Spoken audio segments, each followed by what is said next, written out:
This is Jacqueline, a resident of Mutuati.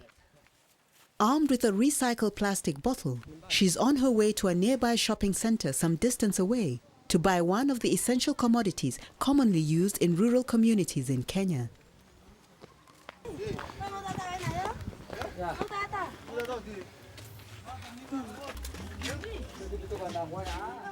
With about a quarter liter of kerosene worth 20 Kenya shillings, she heads back home to fill the lamp to produce energy for only one night.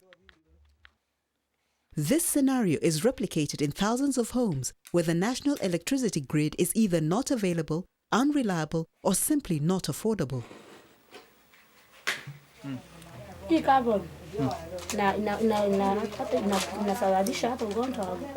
Inanisumbua macho sana na ninakoa sana. Wakati mwingine watoto hata kunywa mafuta ya taa, hata hiyo ni hatari.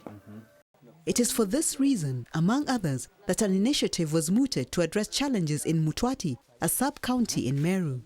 People are poor because kind of farming, and then some they have very small pieces of land, so that means that the production is very low.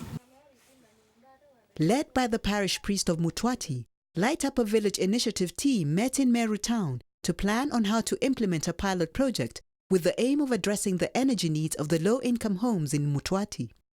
Let them just see Exactly. how many rooms you have and where they light and all that. Yeah. When they see the way it functions and all that, and the other one, and the other products, they see all of them, that one will help them to make now the judgment. The engineers decided to, so that it can serve them perfectly to work with those lights.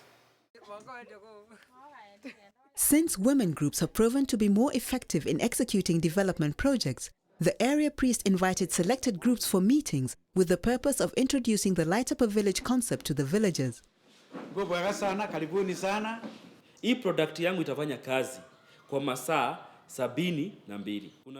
Among those invited were local-based technicians because although the solar systems were to be sent from the capital city, for efficiency and to minimize costs, they were expected to install and thereafter maintain the solar systems.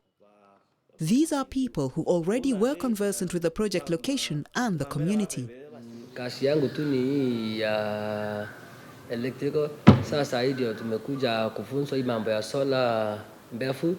Na product yetu yenyewe iko na warranty ya miaka ngapi? Miaka 2. In theory and practice, training sessions were conducted where experts from Barefoot introduced the Light Up a Village concept, equipment, and how to install and troubleshoot to the 4 selected technicians. With some of our projects, the aim is to train entrepreneurs. And what we do is we train young people on how to market and how to do installation and how to do repairs. And what that means at the end of the day is when we have an installation happening in a region, then we are using the young people to do that and we pay them because they have put in their time and they have done some work. Nimesoma mambo ya fittings kwa kwa bulbs za solar.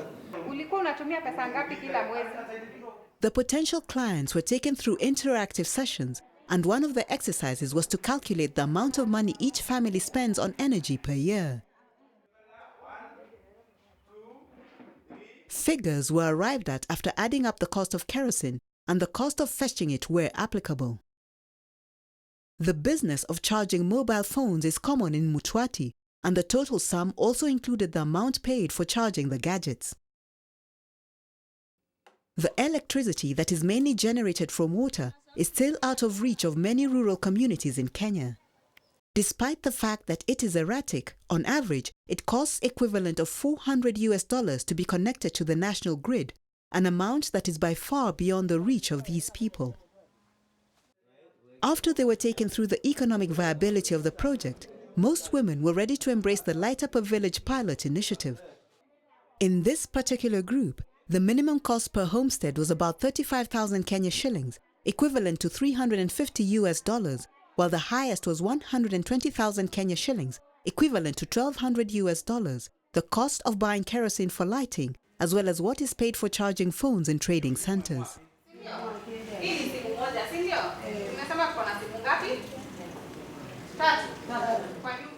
After being made aware of the economic sense of investing in solar energy, the women were introduced to the two proposed models from Barefoot Company. The Power 600 system, which consists of a 6-watt solar panel, a 4 amperes maintenance-free battery pack equipped with a mobile phone charging kit. This model can light up to 4 rooms. On its part, the Connect 3000 model consists of a 30-watt panel, 4 LED tubes, a security lamp, phone charging kit, together with additional adapters. What is unique in this package is that it contains a television and DVD set, and one can view free TV channels without the need of purchasing a decoder.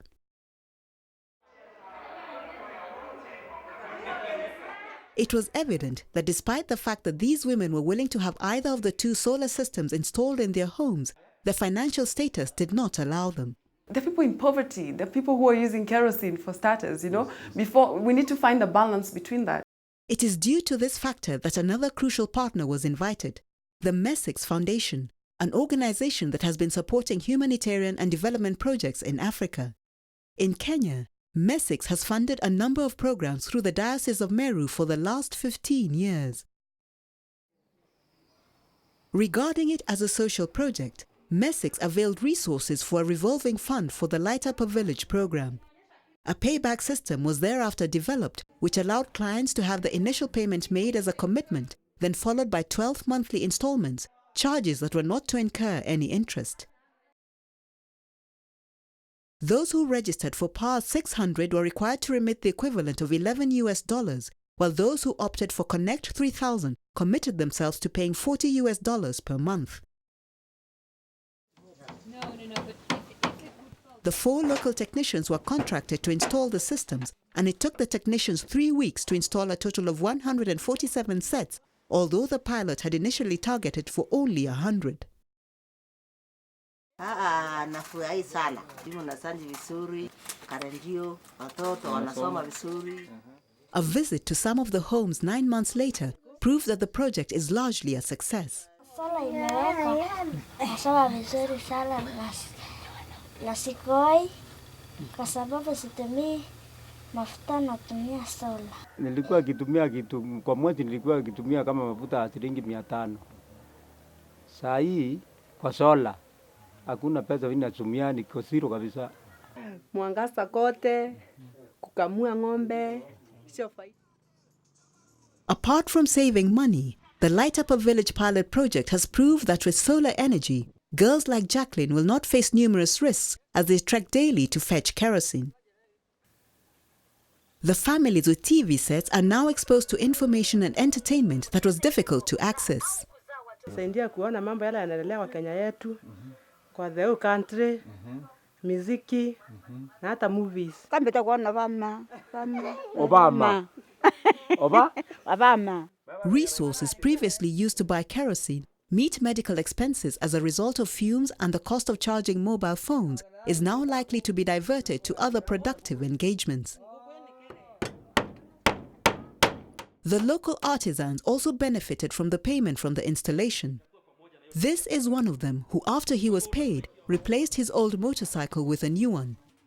He also opened a salon not far from his house. Nimeweza kuinteract na watu wengi, nikajulikana mahali kwingi, mpaka ile pesa nililipo ilinisaidia nikaongeza ng'ombe nyumbani. It is evident that by embracing the solar energy system in Mutuati, the community is beginning to save money and is on track to improve health and education levels, while at the same time save the planet by using green energy. Pesa ambayo nikiwa nikitoa, lakini ninaiweka kwenye mfuko. Hizo pesa baba anatumia kwa kununua mafuta, anapaswa kununua nazo chakula na uniform na vitabu vya kusoma na kulipa fee. The Light Up a Village program is therefore a clear testimony of social transformation towards a prosperous future.